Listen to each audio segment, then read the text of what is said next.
نعت پڑھنے کا ایسا سلا مل گیا، نعت پڑھنے کا ایسا سلا مل گیا، جس جگہ بھی گیا مرتبہ مل گیا۔ چاہیے عبدالعثمان نیو دلی سے انہوں نے یہ پوچھا تھا کہ ہم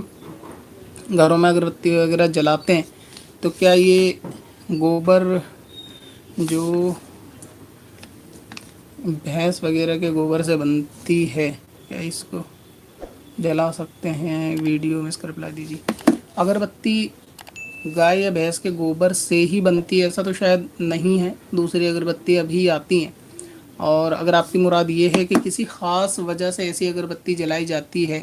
یا اس کا استعمال کیا جاتا ہے جیسے مچھر بھگانے کے لیے، کیڑے بھگانے کے لیے گوبر کو جلا کے دھواں کرتے ہیں یا اس کی اگربتی وغیرہ جلا کے دھواں کرتے ہیں، تو ایسی صورت میں گھر کے اندر اگر کرنا چاہیں اور اس سے فائدہ ہو اور آپ کے پاس دوسرا کوئی آپشن بھی نہ ہو، یا گاؤں وغیرہ میں یہ سب لوگ کرتے ہوں، تو اس میں کوئی دقت والی بات نہیں ہے۔ یعنی یہ آپ کا سوال ہے کہ شاید گوبر ناپاک ہو تو پھر وہ جلنے کے بعد دھواں ہوگا تو گھر میں پھیلے گا، تو کسی بھی ناپاک چیز کا دھواں اگر جیسے گوبر کا یا ناپاک لکڑی کا دھواں کسی چیز پہ لگے گا تو وہ اس کو ناپاک نہیں کرے گا۔ جیسے اپلے کی روٹی بھی بنتی ہے گاؤں میں، تو روٹی بنتی ہے، اس کا بھی دھواں نکلتا ہے اور وہ روٹی پر بھی لگتا ہے، ظاہر ہے کہ چاروں طرف چولہے کے توے کے پھیلتا ہے۔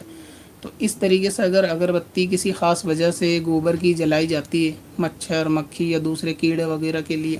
اگر ہوتا ہو ایسا کہیں، تو پھر اس میں جلا سکتے ہیں۔ اور اگر خوشبو کے لیے ہو تو لگتا نہیں کہ اگربتی خوشبو کے لیے اس قسم کی جلائی جائے گی، تو پھر اس میں دوسری جو نارمل اگربتی آتی ہیں وہ جلانی چاہیے، اور گھروں میں جلانی بھی چاہیے اگربتی وغیرہ، اور روز جلا سکتے ہو، 1 2 3 جتنی ہو، خوشبو وغیرہ کے لیے ہی جلائی جاتی ہے، اس کو جلانے میں کوئی حرج والی بات نہیں ہے، اس کو جلائیں تو جلا سکتے ہیں۔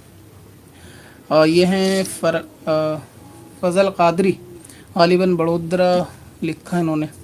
مزار شریف کے دھاگے ہاتھ میں گلے میں باندھنا برائے کرم نہ باندھیے،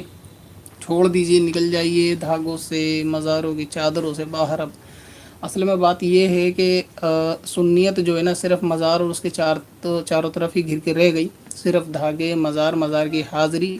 اور زیادہ ہوا تو میلاد وغیرہ کی محفل، اب اس سے زیادہ یعنی بڑھ کر کوئی بات نہیں۔ تو یہ مزار کے دھاگے تو ویسے بھی جو ہے نا منع ہے باندھنا، گلے میں ہو یا ہاتھ میں۔ اسی طرح مزاروں پہ ملنے والے چھلے کسی بھی مزار پہ ملتے ہوں، شفا کے لیے پہننا تو اور جہالت ہے ان میں کوئی شفا بھی نہیں ہے چھلوں میں، تو اس طرح وہ چھلے یا وہ ڈبیا کے اندر تعویذ وغیرہ آتے ہیں تو وہ تعویذ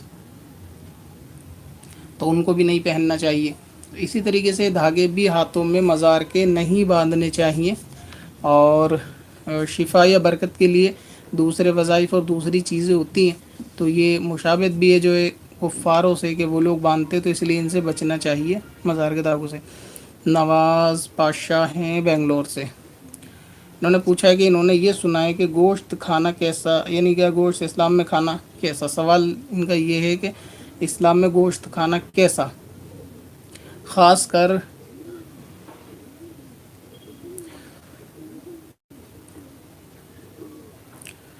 کچھ ووادت پشو بھی انہوں نے لکھے ہیں کہ ان کا گوشت کھانا کیسا، اور سنا ہے کہ کھانے سے عبادت کی لذت ختم ہو جاتی ہے، کیسا کچھ ہے۔ سب سے پہلے آپ کا جواب یہ گوشت کھانا اسلام میں کیسا، تو یہ تو آپ کو معلوم ہی ہوگا کہ گوشت کھانا کیسا، بچپن سے آپ کھا کر ہی بڑے ہوئے ہوں گے،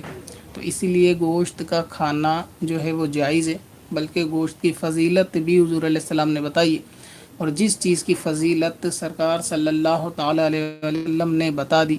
وہ دوسری تمام چیزوں کے اوپر افضل ہے۔ اگرچہ لوگ دوسری چیزوں میں لاکھ فضیلتیں بیان کریں، لیکن سالنوں میں گوشت کو سردار بتایا گیا ہے، لہٰذا یہ کہ وہ جائز ہے، حضور علیہ السلام سے کھانا بھی ثابت ہے۔ اسی طریقے سے گوشت بڑھاتا ہے، تو اور جو چیز اس کے اندر یعنی پروٹین کے اعتبار سے اور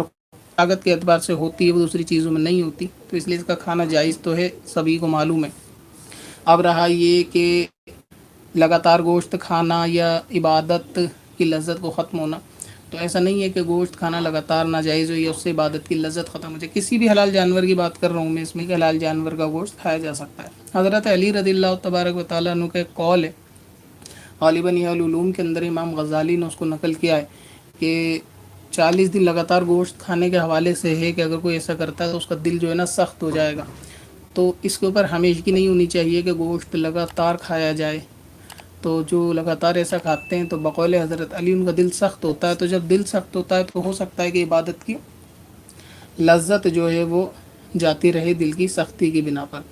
تو اسی لیے کہ ہمیشگی نہیں، باقی کھانا جائز ہے. اور گائے کے دودھ کی فضیلت بھی حضور علیہ السلام نے بتائی ہے، اس کے اندر شفا بتائی ہے.